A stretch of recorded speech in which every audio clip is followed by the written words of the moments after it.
On a day when we celebrate Holi, it would be appropriate to talk about the significant other community in India, that is, our Muslim brothers and sisters. I will lead this discussion by striking a note of caution that there are forces out there, or as I say, the spoilers, who prevent a healthy, robust, patriotic Muslim identity from emerging and being accepted in the country. Let me give you a snapshot of what I am talking about. A day after the Karnataka High Court dismissed the plea for the right to wear hijab in classrooms, the Udupi Sikhs, that is the girls who had initially started the entire hijab fracas, held a press conference where they dubbed the High Court ruling as unconstitutional and vowed to press on with their fight. I saw snippets of that press conference and two things struck me. Firstly, girls as young as maybe 14 or 15 were holding a press conference and talking of terms like unconstitutional and that religion comes first. Which 14 or 15-year-old does that? The entire tone and tenor and substance of that press conference was shocking, to say the least. Which kid or teen at the age of 15 has the wherewithal to organize press conferences and carry their so-called fight to the Supreme Court? But for me, even more disturbing was an image which I find hard to forget. One of the girls was ferociously looking through the slit of her burqa and she was clenching her fists till the whites of her knuckles were showing, something like this. Needless to say, she was seized with extreme emotion, anger, or fury at that time. And to reiterate again, this girl would not have been a day older than 15. This is what this new wave of radicalization has come down to. This is how irrational emotion, hatred, and misplaced priorities are transforming our children. This is how the dark, silent, insidious spoilers of an entire generation are working behind the scenes to radicalize the youth in the Muslim community. They have done that so successfully in parts of Uttar Pradesh and certainly in many parts of Kerala. Now their malignant gaze is firmly set on the coastal regions of Karnataka. An army of discontented, angst and anger-filled youngsters are being schooled and tutored in fanaticism and orthodoxy, and to my mind, these are the foot soldiers of a vast, radical base, some of whom might cross the red lines in the future and descend in the hell and netherworld of terrorism. And why is all this happening? What is the ruse these spoilers are using to mislead an entire generation? I will talk of all that, but first, a very happy Holi to all viewers of the CAA show. CAA, as all of you know, is Conversations and Analysis, and my name is Juggi Bhasin. To regularly watch the show, press the big red subscriber button on your screen. Subscription is, of course, completely free.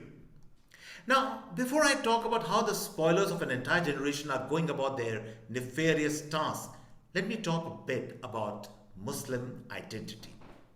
Look, we all have an identity.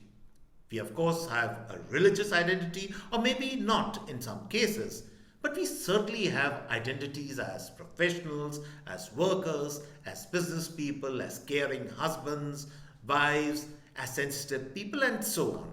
There are so many interesting identities we all wear.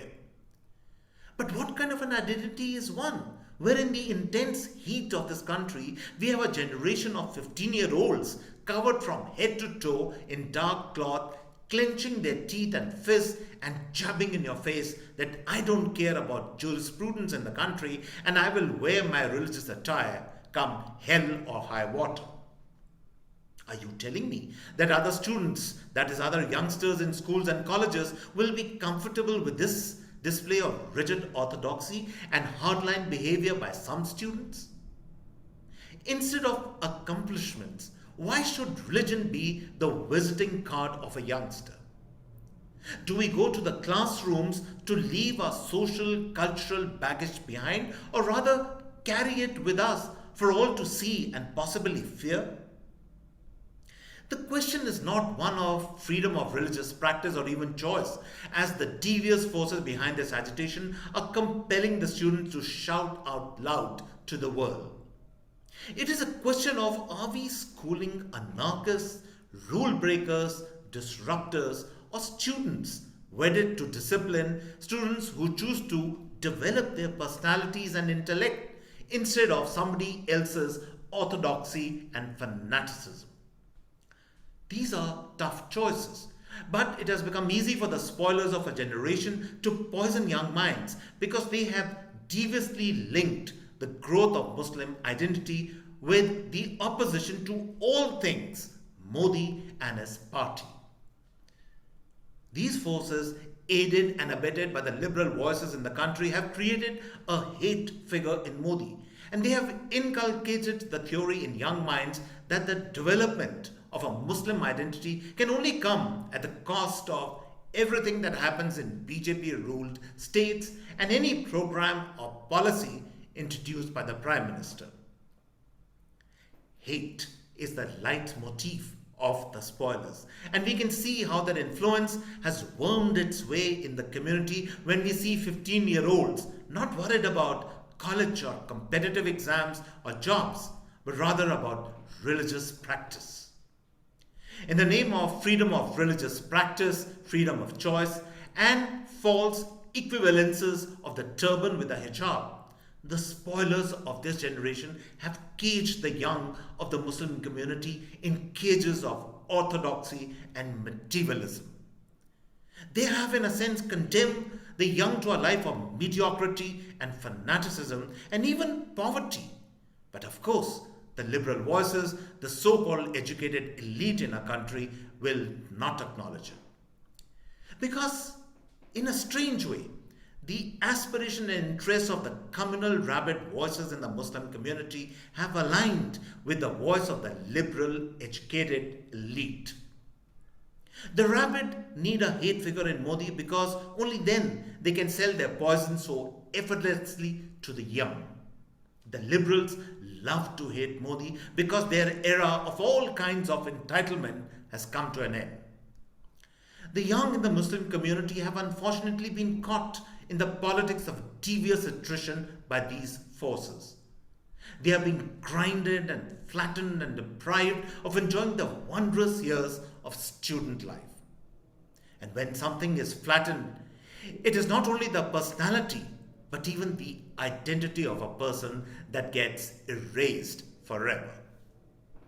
And so, on this note, I come to the end of this episode of the CAA show.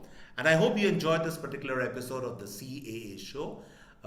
If you like our show, do subscribe to us. And on this note, it's goodbye and cheers from my end.